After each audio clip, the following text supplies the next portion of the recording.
everyone, it's Amy. I'm here today to talk to you about my 2019 reading goals. So last year, I didn't read nearly as much as I usually do. I think I only made it to about 50 books. My goal was about 100 books. This year, my overall goal is 52 books, which is about a book a week. I'm hoping to exceed that, but sometimes you gotta set your goals a little bit lower just so you can make sure you can reach them. I also realized that I bought way more books last year than I read, which is a problem for me. I would rather not have just mounds and mounds of unread books lying around. So my biggest challenge this year is two parts.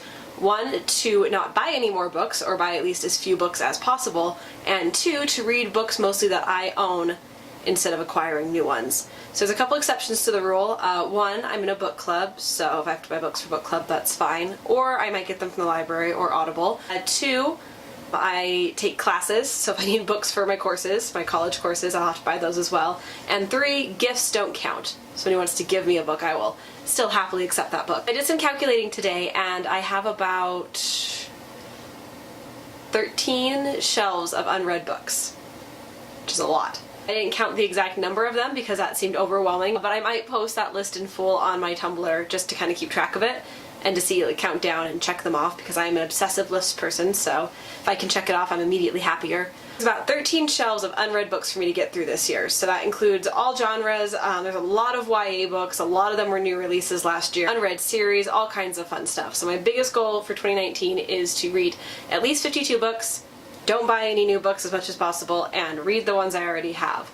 So some of the ones that I'm most excited to get to are, I have a bunch of V.E. Schwab books on these shelves that I haven't gotten to yet. So I'm currently reading Vicious, and I hope to get through that series. Laini Taylor series, the Smoke and Bone series, which I've had on my shelves for like 3 years now and never got to. So mostly it's series that I'm excited to read, but there's also Stephen King's The Stand, which I haven't gotten to and I'm meaning to read for approximately 7 years. There is a whole slew by Octavia Butler. It's a really cool sci-fi author that I have read one book by and I'm hooked, so I bought 4 more books from Book Outlet and then never got to them. And there's some nonfictions too, but I'm not very good at getting to my nonfiction books, so we'll see how those guys go. That'll be a special challenge. Then I have a whole bunch of graphic novels I haven't got to read yet. So there's Romeo and or Juliet, which is kind of a choose your own adventure novel that I ended up buying. There's a whole bunch of Batwoman and Wonder Woman graphic novels and comic books that I want to read. So this will help me really focus on what I want to read and help me get rid of books. Additionally, I thought I would share with you guys what my rules are for myself personally on finishing a book that I don't like. So especially with books and challenges like this, and considering a book that you finished, it's different for everyone, but for me, I really like to do the 100-page rule. So if I'm not reading this book for an assignment, like if it's not for my book club or for a class that I'm taking, or for some other reason that I really feel like I have to finish it, I'm only going to give it 100 pages.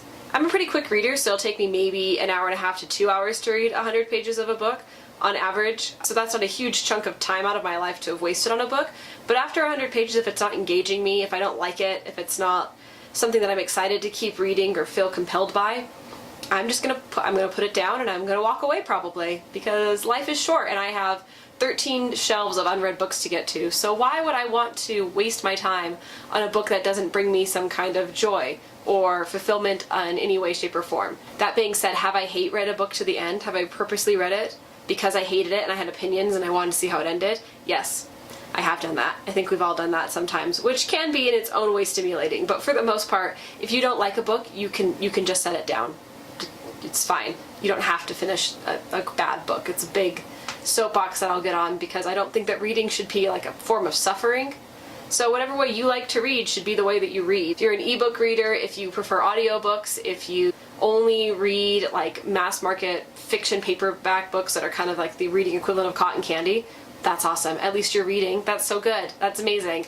I don't really understand why you want to force yourself to read something that sucks. That being said, there are 2 books that I'm looking at right now on my shelves that have been sitting there for years because I keep reading them and trying to finish them and hating them and then starting. So I'm kind of maybe going to take my own advice on a couple of those. If I don't finish them, I'll let you know, because they'll probably end up in my worst book roundup at some point. You don't have to finish the bad book, and you're allowed your own opinion on it. So do what you want and get reading. That's my big reading challenges for 2019. If you don't set book goals, that's cool too. I personally do, just because I really like to set challenges for myself and focus on what's important. So many times people tell me that oh, I don't know how you have time to read. I don't have any time to read. And I'm like, well, I mean, it's about prioritizing. Nobody has time to do everything. So if you want to read, instead of looking at Facebook for 30 minutes a day, you'll cut that 30 minutes out and read instead. Or you'll play an audiobook on your commute instead of listening to the radio. Or maybe you'll start reading before bed just for 20 minutes every night. It's not necessarily about having time, it's about making time. So if you want to read, just prioritize it. And for me, a way to prioritize is to set goals. So reading is like a focused activity for me. And I get a little self-competitive into it. Can I read more than the year before? Like, can I get through all these books that I have? Can I really stop buying so many books from Book Outlet and thrift books? Like, maybe. We'll see. I'm going to give it a good shot at least, which is pretty exciting. If you guys have any reading goals you want to tell me about, go ahead and share them in the comments below. I will be back with a new video soon. In the meantime, you can find me at Tumblr and Instagram. I have left my links down below in the description. And if you have any suggestions for videos you want to see or anything like that, hit me up. But otherwise, I'll talk to y'all later. Bye!